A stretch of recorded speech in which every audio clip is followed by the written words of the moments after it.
Ustadz M. Nur Ali di jeda tarawih malam ke-23 Ramadan 1444 Hijriah di Masjid Al-Mutakin Banjarmasin memadahakan supaya ibadah yang kita kerjakan kada sia-sia, maka perbanyaklah berdoa agar diterima oleh Allah Subhanahu wa Ta'ala.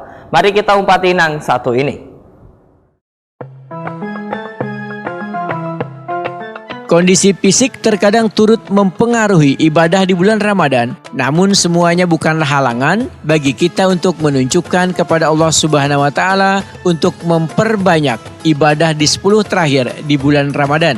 Sehingga segala sesuatu yang sudah kita tempuh dengan susah payah ini adalah dalam rangka agar ibadah yang dilaksanakan diterima oleh Allah Subhanahu wa Ta'ala. Demikian kutub Ustadz M. Nur Ali di jeda tarawih malam ke-23 Ramadan 1444 Hijriah di Masjid Al-Mutakin, Jalan Sultan Adam, Komplek Mandiri 1 Banjarmasin Utara, malam Jumat 14 April 2023.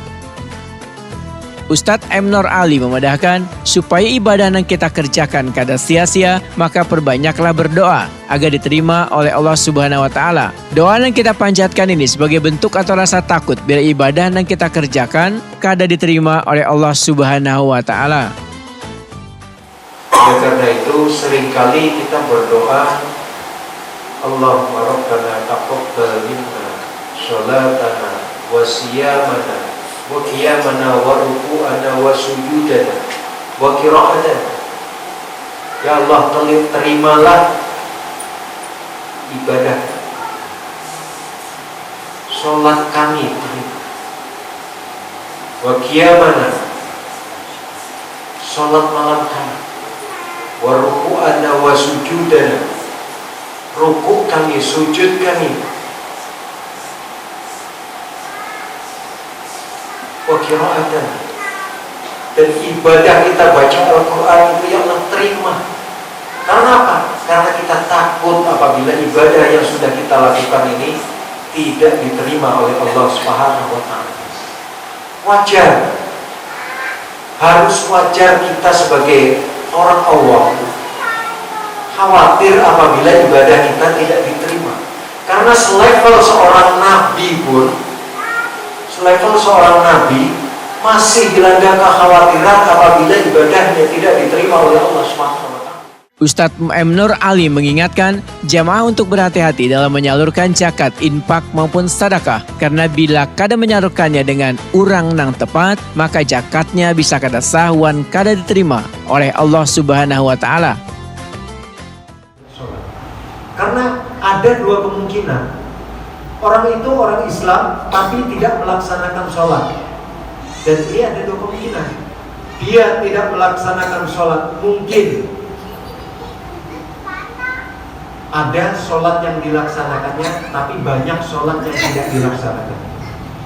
Tapi ada juga orang Islam, di KTP-nya Islam, tapi dia tidak melaksanakan sholat. Karena mengapa?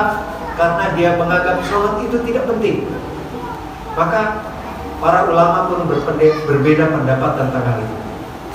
Ada ulama yang menyebutkan apabila seorang muslim masih sholat kadang-kadang tapi banyak kada sholatnya, maka dia tetap masih dihukumkan sebagai seorang muslim, tidak bisa dihukumkan dicap sebagai seorang kafir. Mungkin karena kesibukan dia tidak bisa sholat, mungkin karena berbagai uzur dia tidak bisa melaksanakan sholat.